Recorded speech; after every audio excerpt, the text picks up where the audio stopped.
From the Wizard's Journal of Future Civilizations. The wizard stood at the edge of the valley just as the sun dipped low, casting golden light across a landscape unlike anything from the old world. Before him stretched a settlement of curved structures, gleaming arcs rising from the earth like the ribs of some ancient sleeping giant. They were neither crude huts nor modern boxes, but something in between, something alive. Yvette stepped beside him, her eyes reflecting both the present and the possible. "Do you feel it?" she asked. The wizard closed his eyes.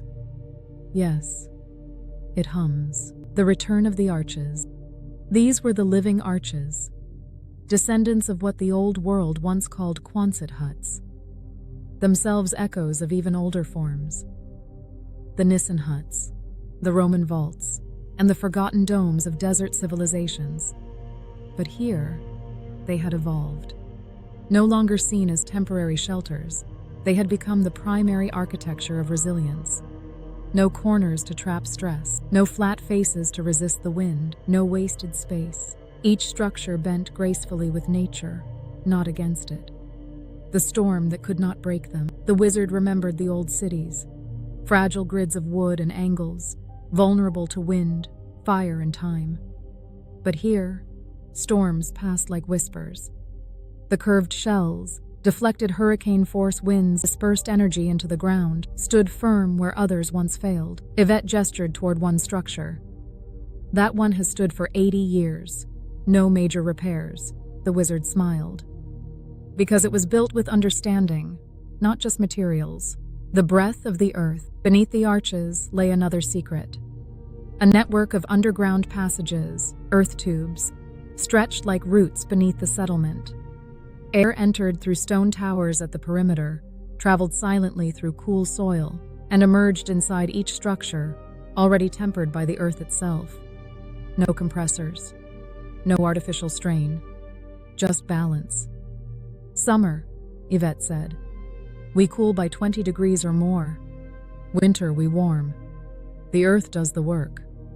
The wizard knelt and touched the ground. "They forgot," he said softly, "that the planet itself is the first machine." The sound within the structure. Inside one of the arches, the wizard paused. There was music, but not from instruments. It came from the space itself.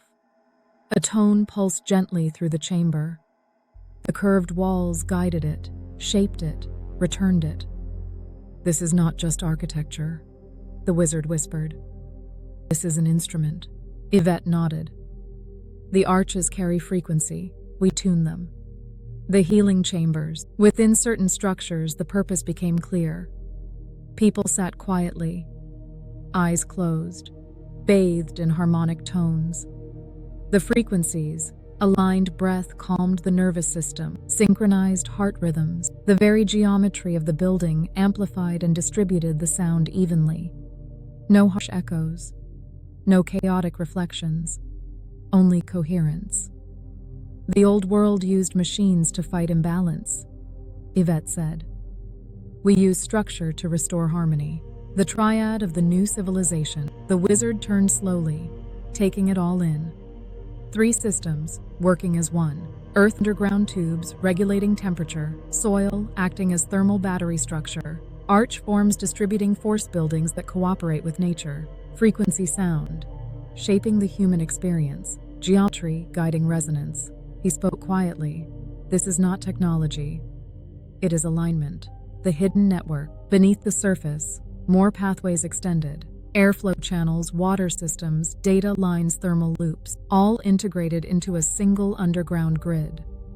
A living infrastructure. Not separate systems, but one organism.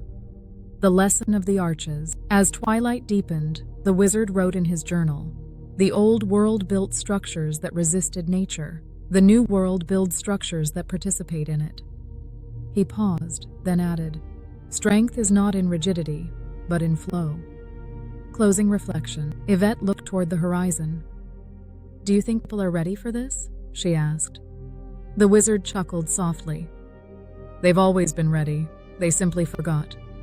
He tapped his staff gently on the ground. "And now, we remind them." End of chapter. Global Robotics Corporation. Robert Coley.